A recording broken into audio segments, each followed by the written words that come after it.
2026 சட்டமன்ற தேர்தல் பிரச்சாரத்தை துவங்க தவிக தலைவர் விஜய் திருச்சி வருகை தந்திருக்கிறார்.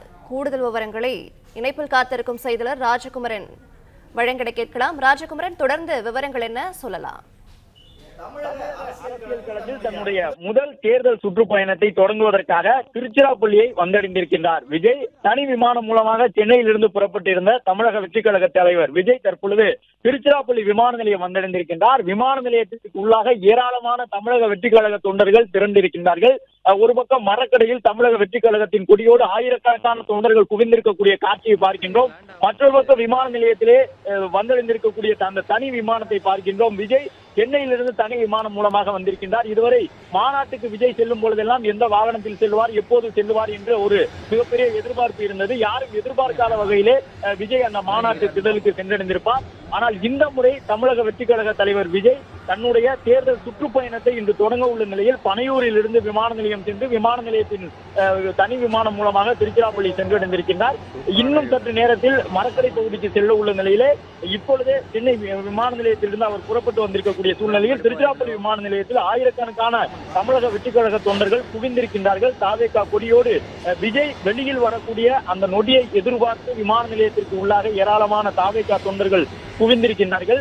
விஜயனுடைய தேர்தல் சுற்றுப்பயணத்திற்கான பேருந்து நேற்றைய தினம் பனையூரில் இருந்து புறப்பட்டிருந்தது.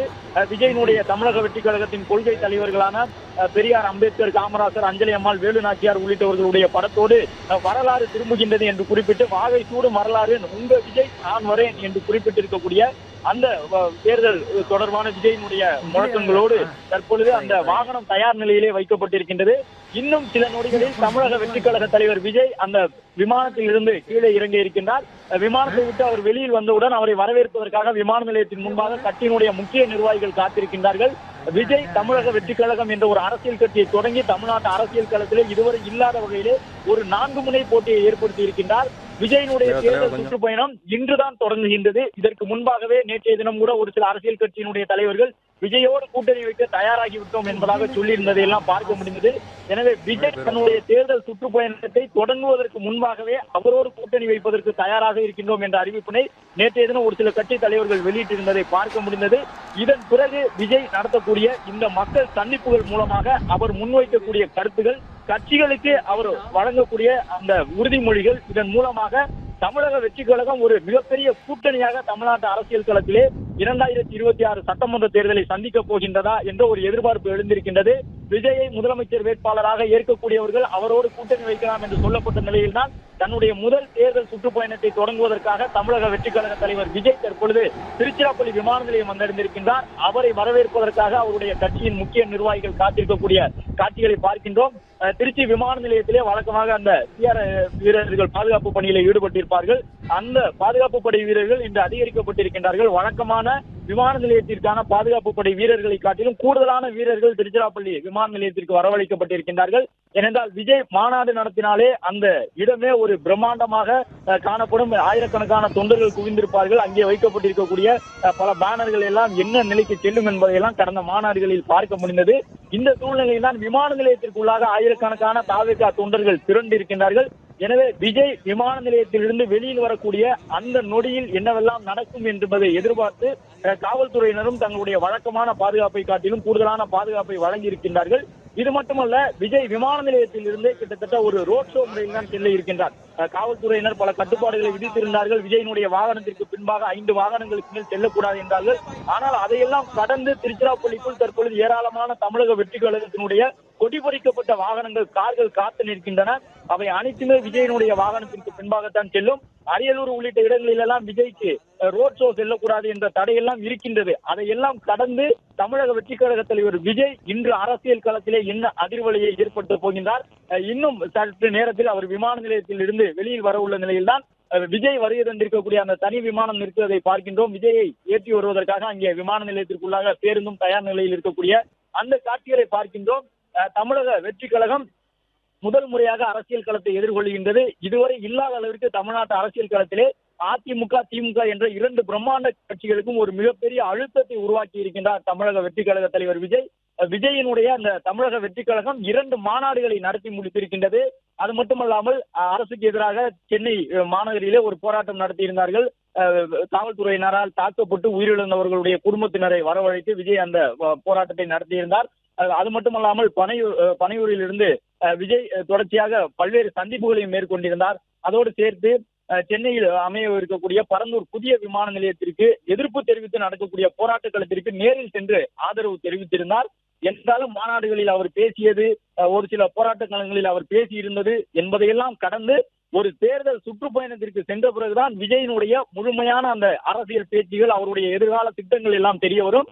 ஏற்கனவே ஒரு சில முக்கியமான அமைச்சர்கள் உள்ளிட்டவர்கள் எல்லாம் விஜயிடம் தொலைநோக்கு பார்வை இல்லை, விஜய் மாநாட்டில் பேசும்பொழுது தமிழ்நாட்டு அரசியல் களத்திலே என்ன செய்ய போகின்றார் என்பது தொடர்பான எந்த எதிர்கால திட்டமிடலும் விஜயிடம் இல்லை என்றெல்லாம் குற்றம் சுமத்தியிருந்தார்கள்.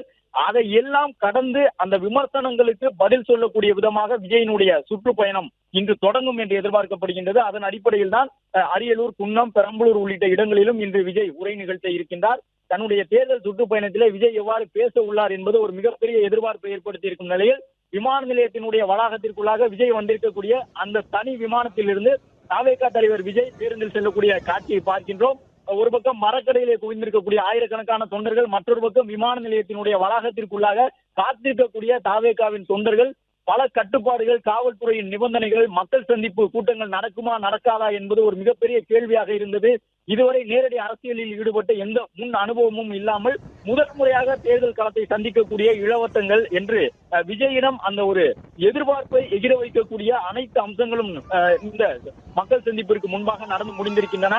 காவல்துறையினரை தொடர்ந்து சந்தித்தார்கள். திருச்சிராப்பள்ளி மாநகராட்சி ஆணையரை, காவல்துறை ஆணையரை தொடர்ந்து சந்தித்து அனுமதி வாங்குவதற்காகவே ஒரு பெரிய போராட்டத்தை தமிழக வெற்றி கழகத்தினர் எதிர்கொண்டிருந்தார்கள். அவர்கள் கேட்ட இடங்களில் எல்லாம் அனுமதி வழங்கப்படவில்லை.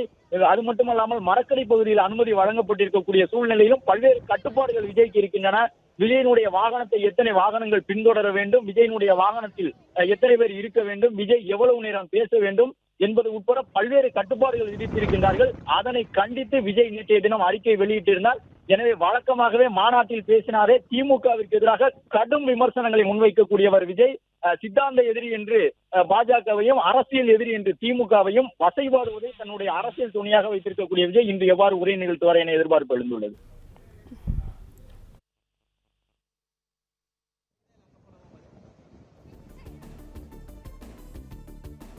தமிழக வெற்றி கழகத்தினுடைய தலைவராக தன்னுடைய தேர்தல் சுற்றுப்பயணத்தை விஜய் இன்று தொடங்கி இருக்கின்றார். அந்த பிரச்சார வாகனம் கூட பிரம்மாண்டமாக அமைக்கப்பட்டிருக்கின்றது. பல்வேறு அதிநவீன வசதிகளோடு பிரச்சார வாகனத்தை வடிவமைத்திருக்கின்றார்கள்.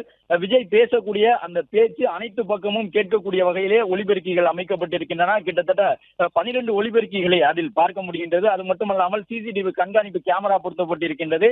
மேலும் மாநாட்டு மேடையில் ரேம்ப் வாக் சென்றாலே விஜயினுடைய அந்த ரேம்ப் வாக் பகுதியை நெருங்கி சென்று ஆயிரக்கணக்கான தொண்டர்கள் அந்த இடத்தில் காத்திருப்பதை பார்க்க முடியும். எனவே ஒரு பிரம்மாண்ட கூட்டத்திற்கு நடுவிலே விஜயினுடைய தேர்தல் பிரச்சார வாகனம் நிற்கும் பொழுது அதை பத்திரமாக அந்த கூட்டத்திலிருந்து வெளியே கொண்டு வருவது என்பது காவல்துறையினருக்கும் தமிழக வெற்றி கழகத்தினுடைய நிர்வாகிகளுக்கும் ஒரு மிகப்பெரிய சவாலாக இருக்கும். அதை எப்படி எதிர்கொள்ளப் போகின்றார்கள் என்பது ஒரு கேள்வியாக எழுந்திருக்கின்றது.